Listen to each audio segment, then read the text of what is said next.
안녕하세요, 우장입니다.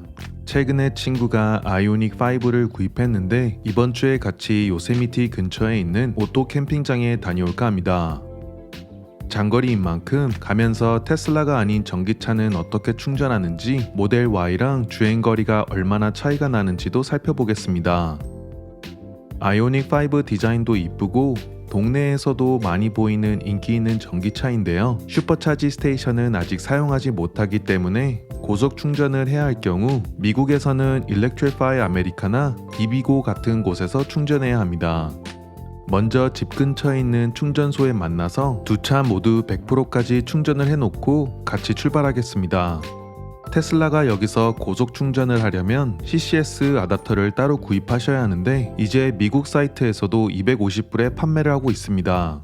미국은 슈퍼차지 스테이션이 워낙 잘 되어 있어서 굳이 다른 고속 충전소를 사용할 이유는 없지만 비상시를 대비해 저는 미리 구입해 놨습니다.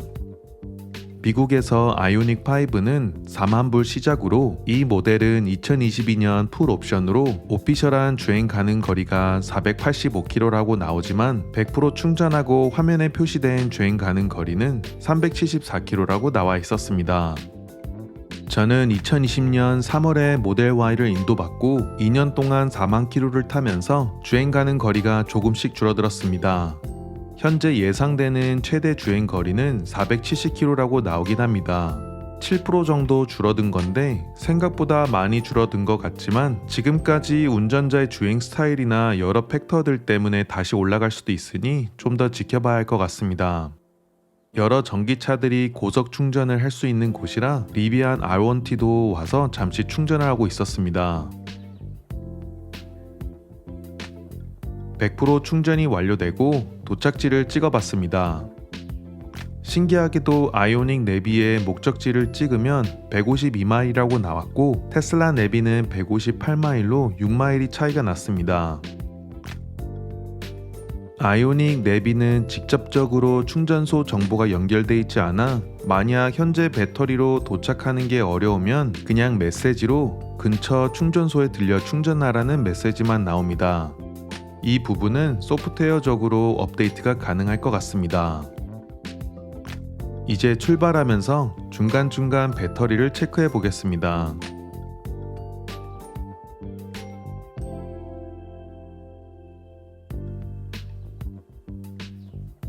가는 길에 맥도날드에서 커피 한 잔 시켜 갈 건데 테슬라 내비엔 웨이포인트가 있어서 중간에 들려야 할 곳이 있으면 기존 목적지가 지정된 상태에서 추가하면 알아서 경로를 설정해 줍니다.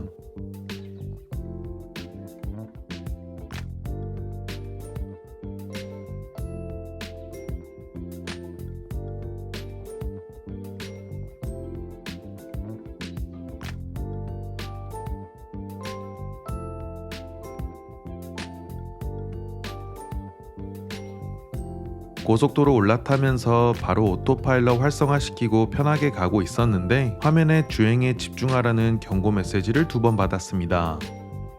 그리고 얼마 가지 않아 오토파일럿을 더 이상 사용할 수 없다는 메시지가 떠버렸습니다. 뒤에 따라오는 친구 차랑 무전한다고 워키토키를 손에 들고 있었는데 그걸 핸드폰이라고 인식했는지 계속해서 주의를 준 것 같습니다. 그렇다고 실내 카메라를 가려버리면 가려져 있다고 주의를 주면서 오토파일럿이 풀려버립니다. 이 주의 메시지를 받으면 주행하는 동안 오토파일럿 활성화가 불가능해지는데요. 다시 활성화 시켜주려면 잠시 멈춰서 파킹을 해서 리셋을 하고 출발하시면 활성화가 가능해집니다. 이 메시지를 5번 받으면 완전 잘 주행 베타 프로그램에서 아예 제외가 되니 주의하셔야 합니다.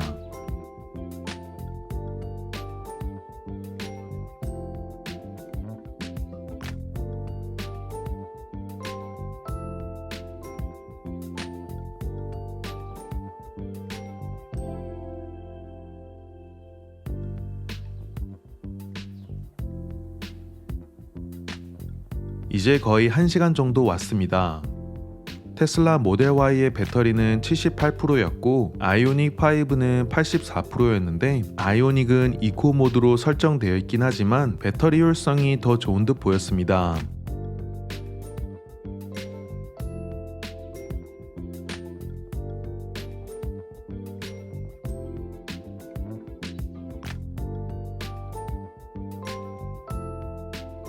현재 배터리로 목적지까진 갈 수 있지만 캠핑장에서 충전을 못할 수도 있으니 가는 길에 쉴 겸 한번 충전을 하고 가겠습니다. 이번에도 일렉트리파이 아메리카 충전소를 찾아봤는데 다행히도 가는 길에 있다고 해서 거기로 웨이포인트를 추가했습니다.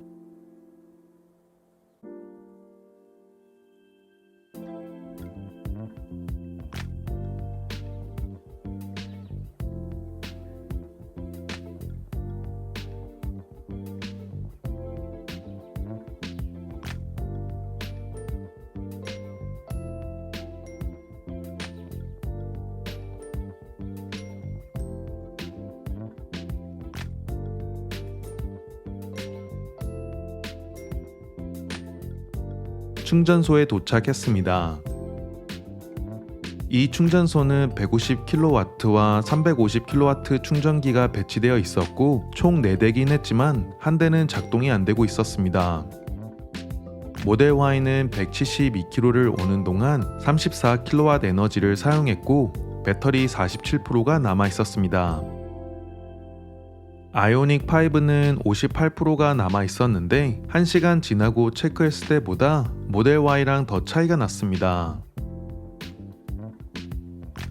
아이오닉은 350kW 포트에서 충전을 해서 거의 100%까지 충전이 되었고 저는 최대 150kW 포트를 사용했는데 89%까지 충전이 되었습니다. 충전 그래프를 테슬랩 앱으로 확인해 보니 충전 속도가 최대 113kW까지는 올라가긴 했지만 이상하게 파워가 올라갔다 내려갔다 충전이 되었습니다. 이제 여기서 1시간 81km만 가면 되니 출발해 보겠습니다.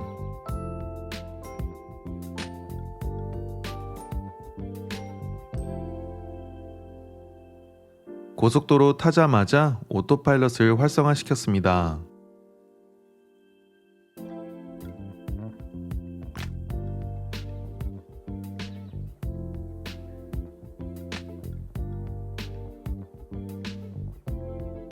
이제 고속도로 빠져나와서 좌회전을 하고 국도로 쭉 가주면 되는데 이상하게 FSD는 우회전을 하려 해서 비활성화시키고 제가 직접 좌회전을 해주었습니다. 여기서도 내비는 직진하라고 표시되어 있었지만 FSD는 갑자기 좌회전하려 해서 비활성화시키고 에러 리포트도 바로 했습니다. 이런 에러는 거의 없긴 하지만 내비와 FSD가 조금 다르게 계산을 하기 때문에 아주 가끔씩 계산 충돌이 일어나는 것 같기도 합니다. 여기서부턴 거의 왕복 2차선으로 좁지만 FSD가 전혀 문제없이 쭉 목적지까지 가주었습니다.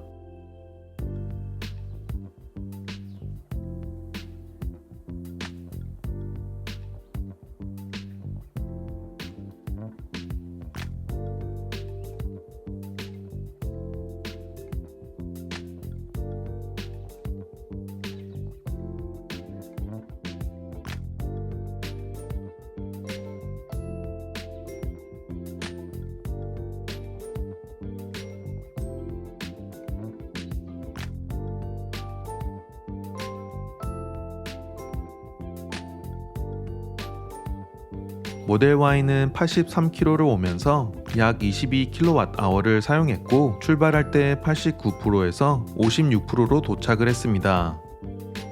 아이오닉은 99%로 출발해 도착했을 땐 74%였습니다. 모델 Y가 아이오닉보단 오피셜한 주행 가능 거리가 높다고 하지만 제 모델 Y는 2년 반 동안 타면서 배터리 수명도 많이 줄어든 편이고 아이오닉에 비해 배터리 효율성도 조금 떨어지는 것 같긴 합니다. 아이오닉 5도 이 정도 장거리 여행을 할 땐 주행거리가 충분히 나오기 때문에 어려움 없이 잘할 수 있긴 하지만 고속 충전소가 아직 많이 있는 편이 아니고 이번 여행을 끝나고 돌아갈 때 충전소에서 대기해야 되는 상황도 생겼었습니다. 그리고 아직 아이오닉 모바일 앱이라든지 충전소 내비 계산, 자율주행 등 소프트웨어적인 부분에 아쉬운 점이 있었던 것 같습니다. 나중에 기회가 되면 더 먼 곳으로 로드트립 하면서 자세하게 비교해 보도록 하겠습니다. 이번 영상 괜찮으셨다면 라이크와 다음 영상 놓치지 않게 구독도 부탁드릴게요. See ya!